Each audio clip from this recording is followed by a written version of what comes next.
या बातमीचे प्रायोजक आहे हॉटेल बडे पीर।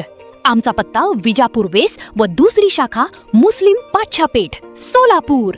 देशाची आर्थिक स्थिरता मजबूत ठेवण्यासाठी आणि परकीय चलनाची बचत करण्यासाठी अनावश्यक परदेश दौरे टाळावेत असे आवाहन पंतप्रधान नरेंद्र मोदी यांनी नुकतेच देशवासियांना केले आहे।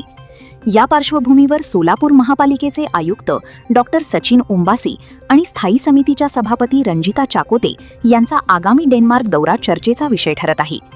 मिळालेल्या माहितीनुसार महाराष्ट्र इन्स्टिट्यूशन फॉर ट्रान्सफॉर्मेशन मित्रा विभागाच्या वतीने हवामान बदल, पाणी स्वच्छता आणि आधुनिक जलव्यवस्थापन या विषयांवर युरोपातील डेन्मार्क येथे विशेष अभ्यास दौऱ्याचे आयोजन करण्यात आले आहे।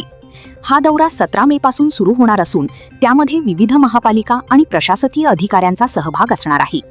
स्थायी समिती सभापती रंजिता चाकोते यांनी सांगितले की मित्रा विभागाचे प्रमुख प्रवीण सिंह परदेशी यांच्याकडून दौऱ्यात सहभागी होण्याबाबत निमंत्रण प्राप्त झाले होते। त्यानंतर महापालिकेच्या वतीने या दौऱ्यासाठी होकार देण्यात आला। महापालिका आयुक्त डॉक्टर सचिन ओंबासी हे देखील या अभ्यास दौऱ्यात सहभागी होणार आहेत। या दौऱ्याचा सर्व खर्च मित्रा संस्थेकडून केला जाणार असल्याचे स्पष्ट करण्यात आले आहे। मात्र पंतप्रधानांच्या परदेश दौरे टाळण्याच्या आवाहनाच्या पार्श्वभूमीवर या दौऱ्याबाबत शहरात राजकीय आणि प्रशासकीय स्तरावर चर्चा रंगू लागली आहे।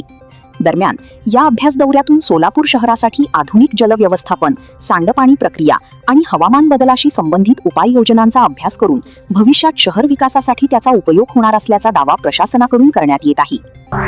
ताज्या घडामोडीसाठी पाहत रहा लोकराज्य न्यूज मराठी।